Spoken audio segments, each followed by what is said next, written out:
Hello student, आज हम लोग एक क्वेश्चन डिस्कस करेंगे जो स्टैंडर्ड 10 सीबीएसई ट्रायंगल चैप्टर का है। यहाँ पे एक फिगर दिया गया है इन फिगर 6.19, जो ये बुक का ही एक्चुअली फिगर है 6.19। तो इसी फिगर के अकॉर्डिंग हम यहाँ पे बताएंगे। यहाँ पर दिया है डी ई पैरेलल ए सी। सबसे पहले यहाँ पे फिगर बनाते हैं जिससे आपको ये समझ में आ जाएगा कि क्या हम लोग का क्वेश्चन है और क्या करना है इसमें।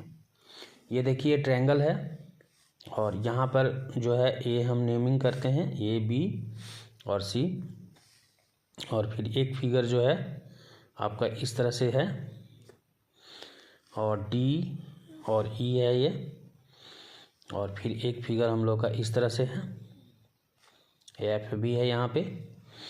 तो यहाँ पे जो एक्चुअली क्वेश्चन है वो क्या है डी ई पैरेलल ए सी। तो डी ई देखिए यहाँ पे है और ए सी ये है, तो डी ई पैरेलल ए सी हो गया। और एंड डी एफ, जो डी एफ है वो पैरेलल है ए ई का, तो ए ई भी यहाँ पे ये ज्वाइन है इस तरह से। ये हम लोग का ए ई जो है ज्वाइनिंग किया हुआ है। तो इस क्वेश्चन में हम लोग को ये प्रूव करना है B F upon E C. देखिए B F upon A C F E, B F upon F E equal to B E upon E C. तो ये हम लोग को प्रूफ करना है। तो कैसे इसको प्रूफ करेंगे, देखिए सबसे पहले यहाँ पर जो दिया हुआ है ना गिवन, वो लिखेंगे। गिवन क्या है हम लोग का, in triangle A B C in which D E parallel में है A C and D F parallel में है ये, यही हम लोग को बेसिकली दिया हुआ है। और हम लोग को जो प्रूफ करना है वो क्या प्रूफ करना है, टू प्रूव हम लोग को ये प्रूफ करना है बी एफ अपॉन में F E equal to B E upon में ई सी। अब आइए इसको प्रूफ करने के लिए क्या करेंगे, जो दिया हुआ है ना उसी का हेल्प लेंगे। सबसे पहले जो दिया हुआ है, क्या दिया हुआ है कि इन ट्रायंगल में आते, देखिए ये जो डी ई पैरेलल ए सी जो दिया था सबसे पहले डी ई पैरेलल ए सी, इसमें डी ई पैरेलल ए सी, तो ये तो ये पूरा ट्रायंगल में आ जाएगा। तो इन ट्रायंगल हम लोग आ जाते हैं ए बी सी में, जिसमें कि हम लोग को ये दिया हुआ है डी ई पैरेलल में ए सी है, ये हम लोग का गिवन है। तो अकॉर्डिंग टू थेल्स थ्योरम हम लोग क्या जानते हैं, अकॉर्डिंग टू थेल्स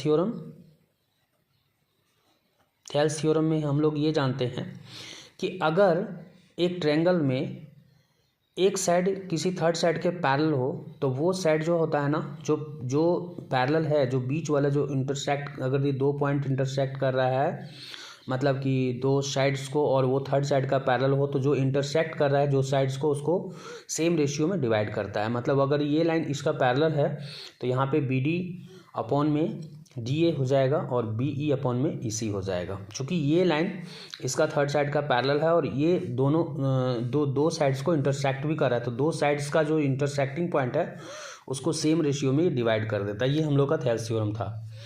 तो इसके अकॉर्डिंग हम लोग का क्या हो जाएगा, यहाँ पे बी डी अपॉन में डी ए हो जाएगा equal to B E upon में ई सी हो जाएगा।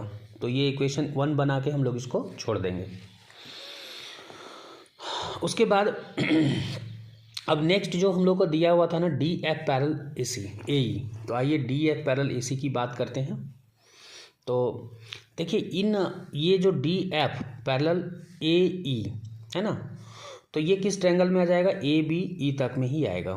तो यहाँ पर हम लोग अगेन लेंगे, again in triangle A B E में चले जाते हैं, जहाँ पर हम लोग लिखेंगे D E parallel, sorry D F, यहाँ पे होगा डी एफ,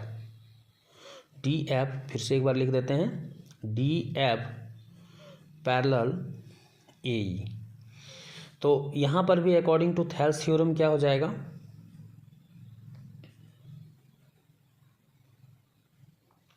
हम लोग का जब डी एफ पैरेलल ए ई हो रहा है डी एफ पैरेलल ए ई हो रहा है ईस्ट वाले ट्रायंगल में, तो ये जो साइड है ना, ये जो डी एफ जो लाइन है वो दो साइड को इंटरसेक्ट कर रहा है और थर्ड साइड का पैरेलल है, तो इंटरसेक्टिंग साइड्स को सेम रेशियो में डिवाइड करेगा। इसके अकॉर्डिंग क्या हो जाएगा, थेल्स थ्योरम के according B D upon D A हो जाएगा इक्वल टू यहाँ पर B F upon F E हो जाएगा।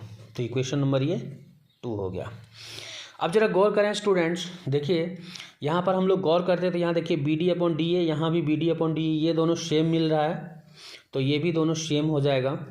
तो इसके अकॉर्डिंग यहाँ पर हम लोग क्या करेंगे, फ्रॉम इक्वेशन 1 और 2 से 1 और 2 से हम लोग का क्या हो जाएगा, B E upon E C equal to B F upon F E हो जाएगा। देखिए हम लोग को जो प्रूफ करना था B F upon F E, यहाँ मैच हो रहा है, B F upon F E और बी अपॉन ई सी, तो ये इधर लिखा हुआ ये इधर लिखा हुआ, बट कोई दिक्कत नहीं, इसको फिर से एक बार रीसेट कर देते हैं। इसको हम लोग बी एफ अपॉन यानी इसको पहले लिख देते हैं F E equal to B E upon E C. तो यही हम लोग को प्रूफ करना था। आई होप कि ये वीडियो आप लोग के लिए हेल्पफुल रहा होगा और ये जो थ्योरम है, ये जो क्वेश्चन है वो अच्छे से समझ में आया होगा। तो मिलते हैं नेक्स्ट वीडियो में कुछ नए क्वेश्चन के साथ में। Thank you for watching.